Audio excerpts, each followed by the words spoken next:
Hello, everybody. I hope that you're doing fine and that you had a nice vacation period. Hope you were able to rest, to get some rest, and to stay safe, and hopefully to have some fun as well. So, we are going to continue with our class teaching vocabulary, and this is the final part. And this week, we're going to work on the final part of our presentations about sources of vocabulary, which will be pretty straightforward. And basically, this week we will complete those presentations that we are working on using Google Slides. Same dynamic. So if you go to the platform, you will see the instructions. Basically, it's the same, just that now we're going to read about using dictionaries, using corpora. What especially this might be a new concept to you. Of course, you know dictionaries, although there are different kinds of dictionaries you will learn about in the reading.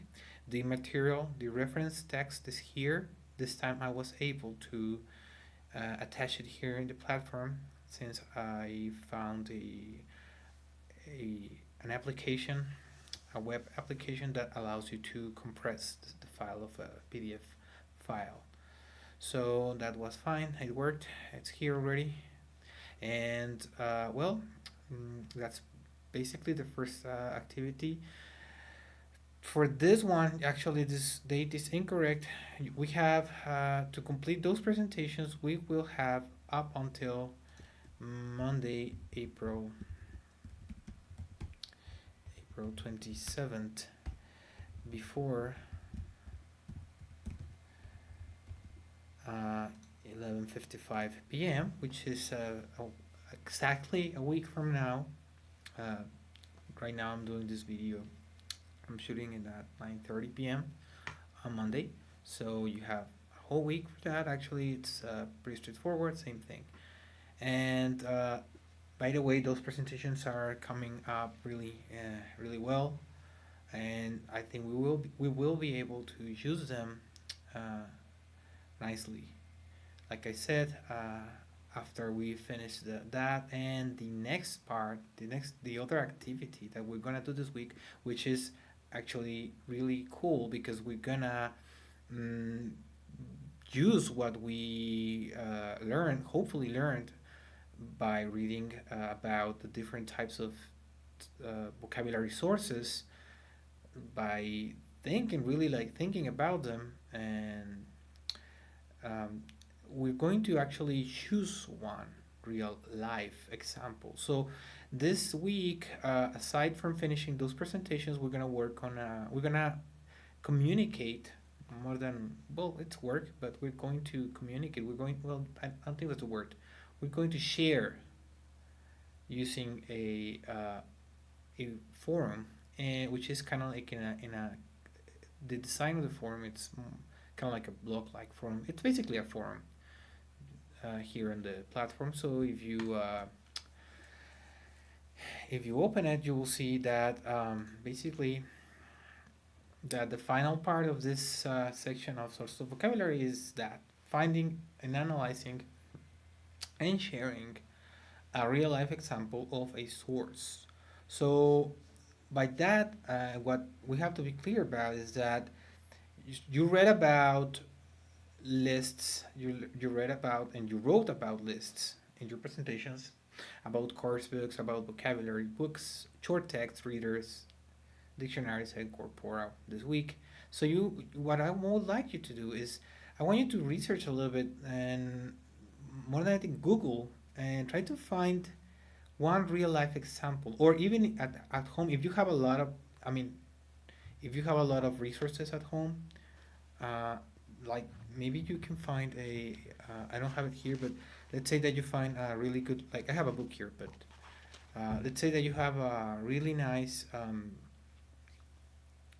sheet with like one example could be like a short reader or a list or some type of material that you have, or most likely that you will find online, as for example, like I'm gonna give you a hint, If you go to ISL Collective, I don't want to go there right now, but well, let me very quickly. ISL Collective, they have a lot of resources there, and this is one. This one is actually really good. They have a lot of resources, and you can also go to Teach This, and I really love this website. It's not free, but a lot of their material is free.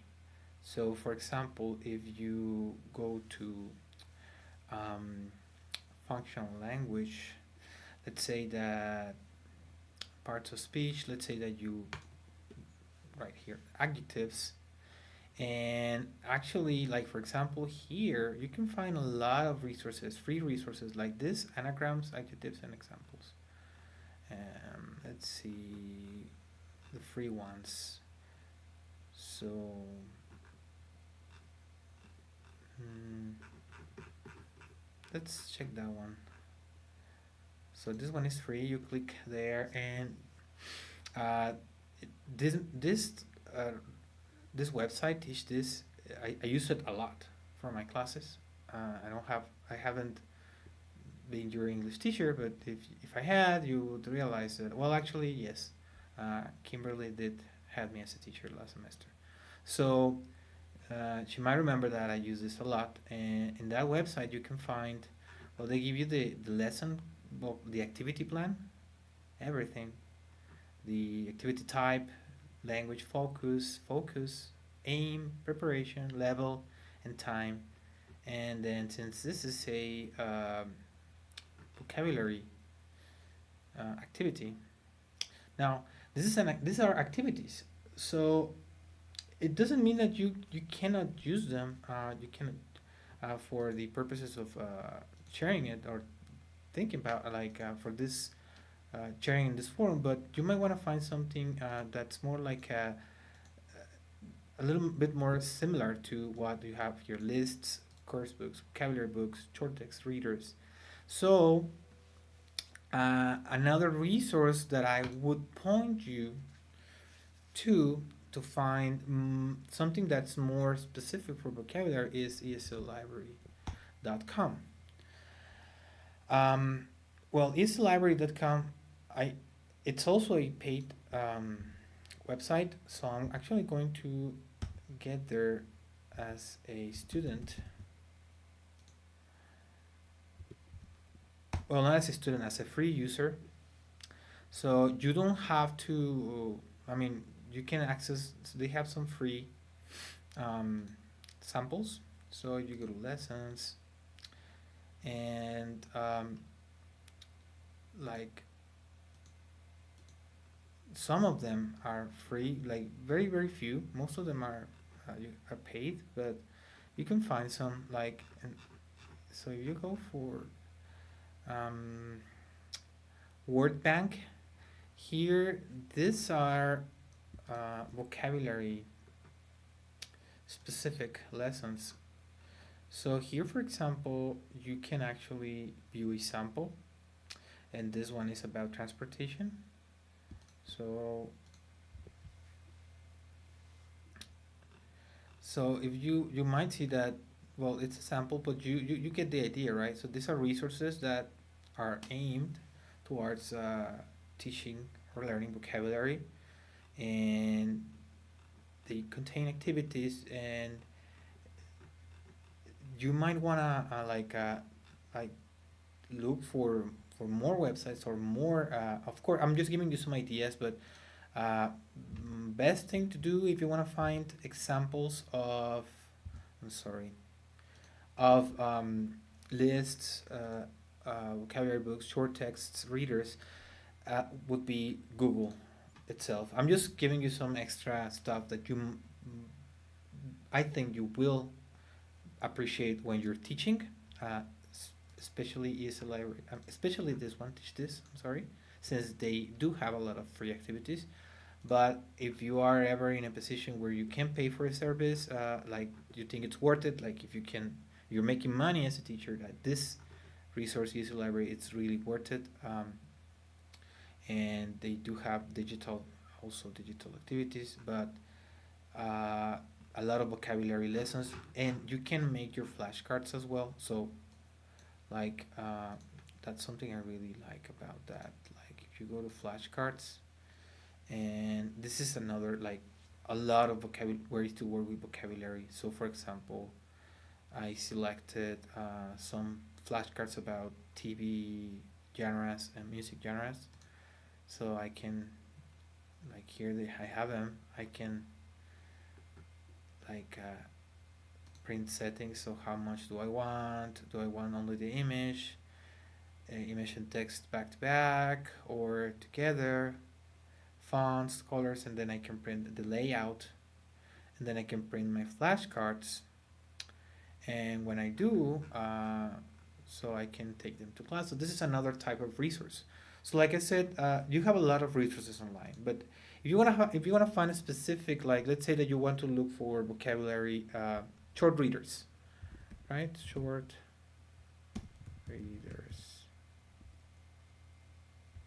So ESL short readers, and you will find different like here, like I said, ISO Collective. They they do have a lot of so they give you here, right? So short readers are one type of vocabulary source. So you might want to go online and look for, like I said, look for examples.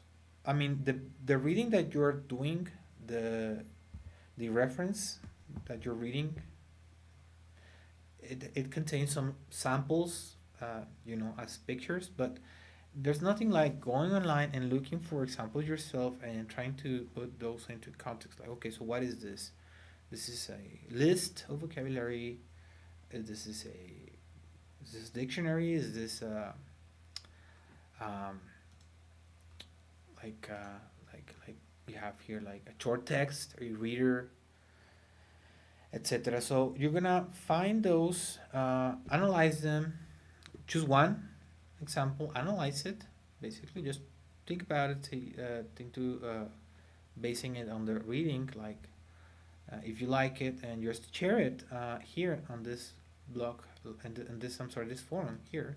It says blog like forum because the format basically everybody's going to post one. Just talk about it in a post, and then we're going to comment. I will post one by tomorrow. Uh, you will have there one post by myself, in which you will see how more or less what I would like you to do. But it's very intuitive, really simple, and this is just to start, just to begin to contextualize the topic of vocabulary sources, to have not only the presentations but to start digging for some examples and seeing by ourselves where they fit within the genres of vocabulary sources. So that's it for this week. So finishing the presentation with including dictionaries and corpora. The text is here, and participating in the forum by sharing a real life example of a source of vocabulary that you might have at home, but most likely you will find online, for which you, like I said, you can go to different resources. Okay, guys. So thanks a lot, and I'll be checking on your questions.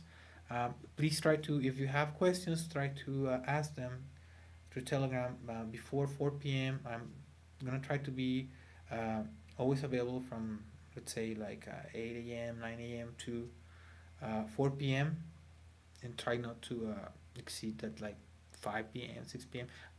Um, uh, if it's like too urgent or anything, that it's okay, but try to work within office regular office hours, okay? And well, I'll be seeing you around.